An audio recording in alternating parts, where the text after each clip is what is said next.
ಭಾರತದ ಪ್ರಜೆಗಳಾದ ನಾವು ಭಾರತದ ಪ್ರಜೆಗಳಾದ ನಾವು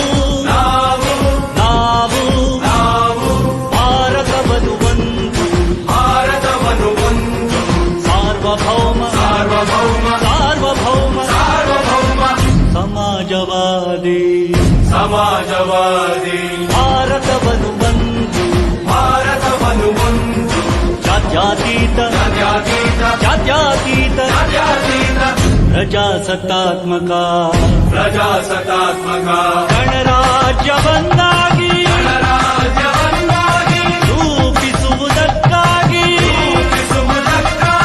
ಭಾರತೀಯರೆಲ್ಲರಿಗೂ ಸಾಮಾಜಿಕ ಆರ್ಥಿಕ ಮತ್ತು ರಾಜಕೀಯ ನ್ಯಾಯವನ್ನು ವಿಚಾರ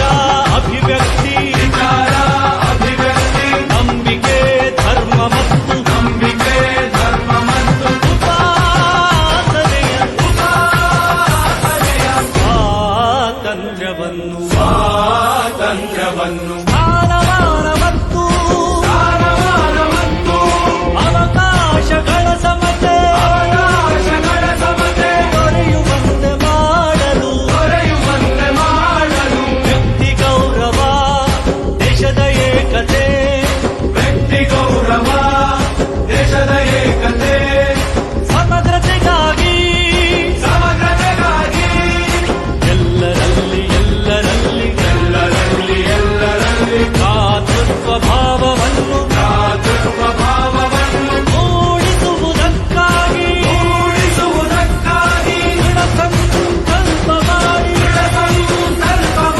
ನಮ್ಮ ಸಂವಿಧಾನ ಸಭೆಯಲ್ಲಿ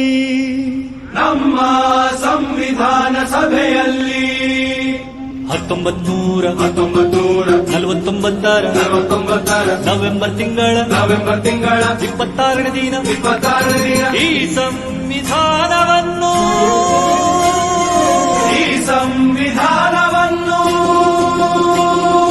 ನಮಗೆ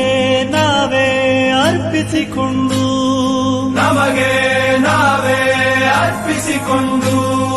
ಅಂಗೀಕರಿಸಿ ಶಾಸನವಾಗಿ